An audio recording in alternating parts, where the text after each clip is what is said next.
Assalamu alaikum warahmatullahi wabarakatuh. My name is Dawud. I'm a part-time da'i. Over the next month, me and brother Mahad will be presenting the show Don't Tell Me That You Didn't Know. Don't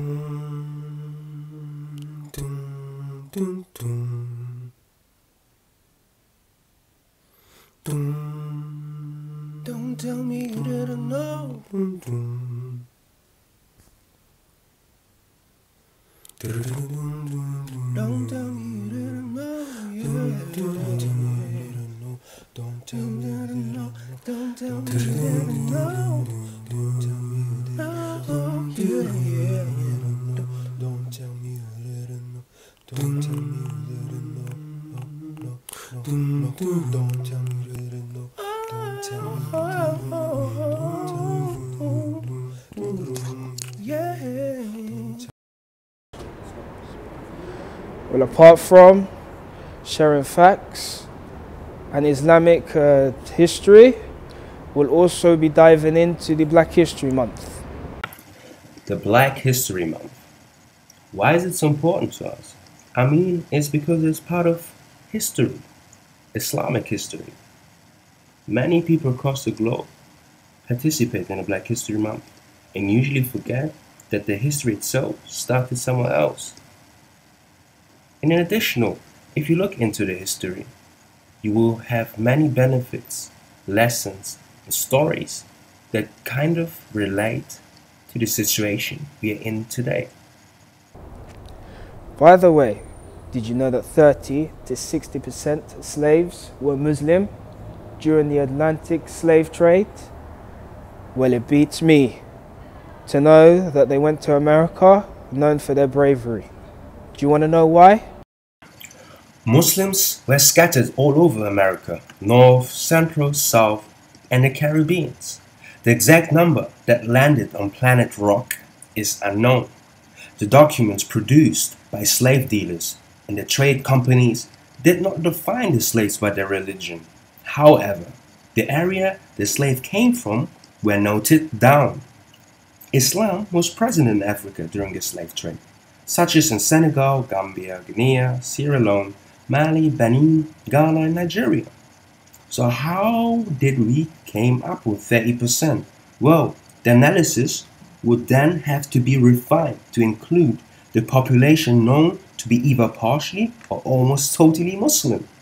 Systematic comparison, we call it, between specific historical events in Africa, Europe, and the Americas.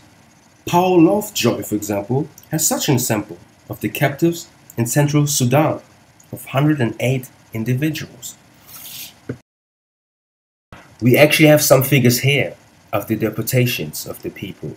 Senegambia, which represents the area of Senegal and Gambia, are estimated at 513 people. Sierra Leone at 771 people. The Gold Coast at 1,209,321 people. The Bight Benin at 1,999,060 people. The Bight of Birafa is with an estimated of 1.5 million people. Another 233 and 587 of Senegambians are attributed to the Spanish, who represented 14% of the Africans in the Spanish colonies. The British, Caribbeans, Brazil, and French Caribbeans followed.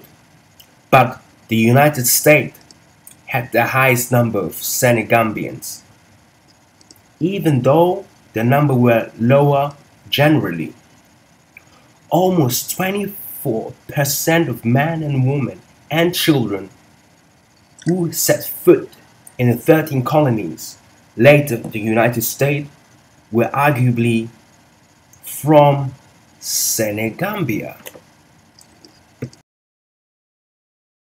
Although there were many Muslims among them, the percentage, as already stressed, is unknown. What is important is that whatever the region of origin and their culture, ethnicity, heritage, the Muslims shared a same set of values. a common language, similar education and lifestyle, without erasing certain differences. This is what made them a global community. Therefore, if counted as a whole on a religious basis rather than on an ethnic one, the Muslims were probably more numerous in America than any other groups of Africans. But if you compare it to the all and the majority, they were still a minority. Why? Because they followed one ethnic religion, which many didn't. Well, the question remains, so why were they then taken to America? And how were they known to be brave if they were captured? Well, I came up with two theories, maybe two answers. Allah knows best, of course, why they were taken to the Americas. Well, I can answer with, it was a test from Allah subhanahu wa ta'ala. We all know that the prophets are the ones who have tested with the hardest tests, because they have a higher rate of Iman and they are leaders. Well, if you look into African history, we will see similar traits. These people were known to be inclined to their religion and identifying themselves with their religion. Therefore, their Imam that was on a high level had to be tested somewhere. Well, the second theory, which is unfortunately something that happens with all of us, is that there was one thing in their culture that was quite widespread. We know them as ta'weez or talismans, that rings and chains of protection, and they considered this as a normal thing to have, probably something that their forefathers used to do, and it kind of slipped into Islam. Okay, that point is covered, but why were they brave? Well, the West Indian scholar, Christian missionary, and advocate of colonization, Abdul, explains, I quote, Mohammedanism furnished a protection to the tribes who embraced it by effectually binding together in one strong religion for eternity, and enabling them by their united effort to battle the attempts of powerful pagan slave traders. End quote. So initially then, what happened was that Muslims lost the upper hand. I mean, they had to deal with Europeans and the so-called tribes with animistic beliefs, or pagans, if I may say. Throughout the 18th century, Senegambia and Guinea Muslims movements and the theocracy were associated with the fight against the old regimes that had reinforced their power by selling men and women to the Europeans. The Muslim movement back then appealed to the people and the victims. Nasr al-Din, the religious leader of Futa Toro and Futa Jolon and Bundu, belonged to the Qadariya. They were all connected. They had studied in the same schools of Pir and Koki in Kanjor. They had family relations. They shared the same vision of Islam. They moved together from one Muslim area to another, fought for Islam and the enslavement of Muslims wherever and whenever they were. The network was extended throughout West Africa, with men from Futa Toro and Futa Jalon residing in Kong, which is known as Ivory Coast, and Banu, which is known as Ghana today.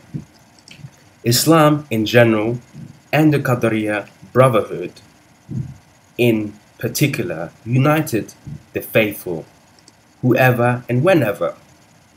This ultimately was the reason for the Muslims in Americas, who formed communities of man and woman linked by Islam, transcending restrictions of nations and ethnicity, of nationalities.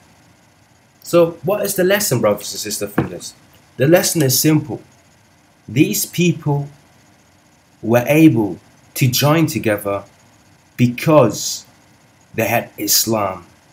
So the cultural differences weren't as important where they used to live, and certainly weren't as important under slavery. Black History Month was not always called Black History Month. It was first called Negro Black Week.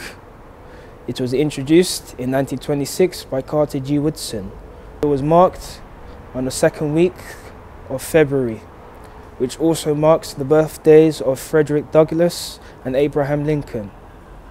Then what occurred in 1976 is that the black students of America proposed that they should have the week changed to Black History Month, and it should also be extended by a month. And what happened in 1987 is that Britain adopted the ideology, and what happened in 1995 is that Canada also adopted the ideology. That's why we're so eager to pass on the message that Black History Month certainly did not start with Beyonce, Jay-Z, Denzel Washington, Martin Luther King, all due respect to him, or even Malcolm X, rahimahullah ta'ala.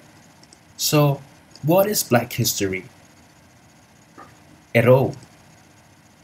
A good question. However, critics like Morgan Freeman, off the top of my head, states that he doesn't want a Black History Month. Black history is American history. However, we say that this history is Islamic history. Why? Because it started off in Africa. For those who studied a bit of the life of the Prophet Muhammad sallallahu alaihi wasallam, will know that there was a point where some of his companions had to leave Mecca to take refuge in Abyssinia, which is known as Ethiopia today. Well, and that's actually how Islam came to Africa. I mean, refugees brought a religion to Africa.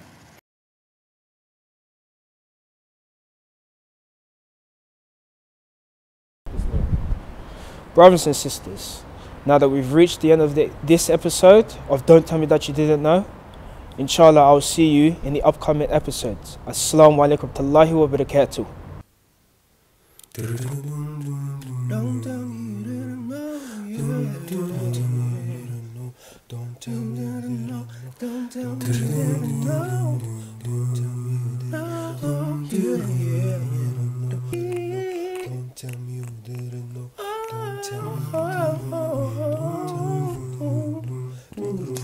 yeah.